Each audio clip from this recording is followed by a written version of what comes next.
Évangile de Jésus-Christ selon saint Luc, chapitre 18, versets 35 à 43. Alors que Jésus approchait de Jéricho, un aveugle mendiait, assis au bord de la route. Entendant la foule passer devant lui, il s'informa de ce qu'il y avait. On lui apprit que c'était Jésus le Nazaréen qui passait. Il s'écria : « Jésus, fils de David, prends pitié de moi. » Ceux qui marchaient en tête le rabrouaient pour le faire taire. Mais lui criait de plus belle : « Fils de David, prends pitié de moi. » Jésus s'arrêta et il ordonna qu'on le lui amène.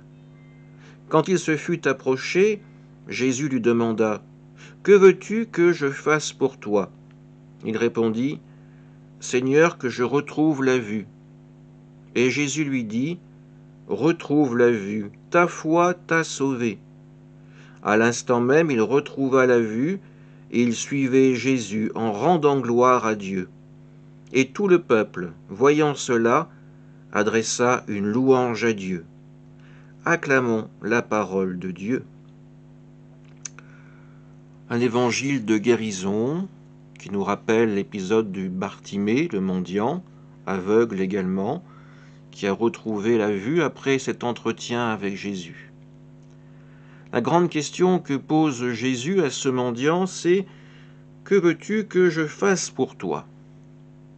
Dans le cas du mendiant, la réponse est claire, évidente, il veut retrouver la vue.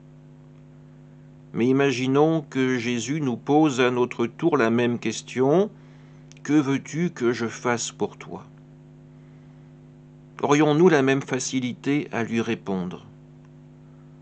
Saurions-nous discerner ce dont nous avons véritablement besoin dans notre vie ? Peut-être que le chemin que l'Église nous propose de vivre à travers le sacrement de la réconciliation est un premier pas pour discerner, pour trier ce qu'il y a de beau et de mauvais dans notre vie et de nous rapprocher ainsi du Seigneur. N'hésitons pas à entendre cette question : que veux-tu que je fasse pour toi ?